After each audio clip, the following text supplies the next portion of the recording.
Shalom à Yehuda, Shalom à Ephraïm, au tout Israël, dans le nom de Yahweh, Yahweh l'Élohim de Yisraël, Yahweh notre Élohim. Amen.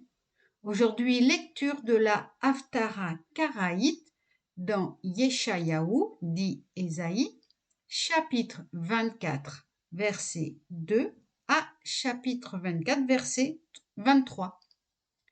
Un même sort atteint peuple et prêtre, esclaves et maîtres, servantes et maîtresses, acheteurs et vendeurs, prêteurs et emprunteurs, créanciers et débiteurs.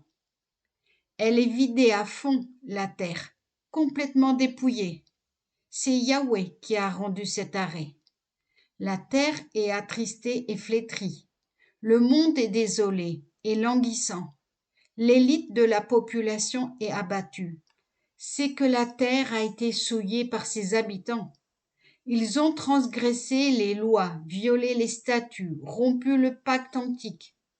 Aussi une malédiction dévore la terre, et ceux qui la peuplent subissent le châtiment. Les habitants de la terre sont consumés, et de rares mortels échappent. Le vin est en deuil, la vigne est contristée, tous ceux qui avaient le cœur joyeux soupirent. Adieu les gais tambourins, adieu la joie bruyante de ceux qui s'amusaient, adieu le plaisir de la harpe. On ne boit plus de vin en chantant, les liqueurs fortes ont un goût amer pour les buveurs. Elle est brisée la cité promise au désordre, toute demeure est close, rendue inaccessible. Les cris au sujet du vin retentissent dans les rues. Tout plaisir est voilé de tristesse. La gaieté est bannie de la terre. Dans la ville, il ne reste que désolation.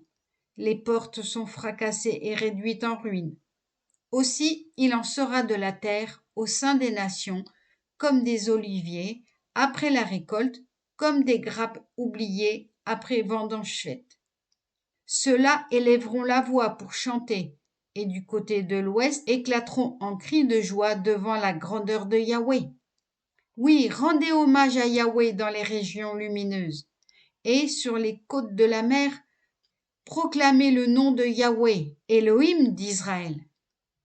Du bout de la terre, nous entendons des cantiques. Gloire au juste. Mais moi je dis, la misère est mon lot, la misère est mon lot, malheur à moi. Les violents exercent leur violence, ils poussent au comble leur violence. Épouvante, fausse et piège vous menacent, habitants de la terre. Quiconque prend la fuite devant les cris de l'épouvante tombe dans la fosse. Et il remonte du fond de la fosse, il est pris dans le filet. Les écluses s'ouvrent dans les hauteurs célestes, et les fondements de la terre sont ébranlés. La terre éclate en se brisant. La terre tombe en pièces. La terre vacille étrangement. La terre chancelle comme un homme ivre. Elle est secouée comme une hutte. Elle est écrasée sous le poids de son iniquité. Elle tombe et ne peut plus se relever. En ce jour, Yahweh châtiera les milices du ciel au ciel et les rois de la terre sur la terre. Ceux-ci seront réunis en tas comme des prisonniers au bord d'une fosse. Ils seront enfermés dans la géole. Seulement, après de longs jours, on pensera à eux. Et la lune sera couverte de honte, le soleil de confusion. Car Yahweh Tsevaot régnera sur la montagne de Sion et à Yerushalayim, et sa gloire brillera aux yeux de ses anciens. Amen. Shabbat Shalom à tous.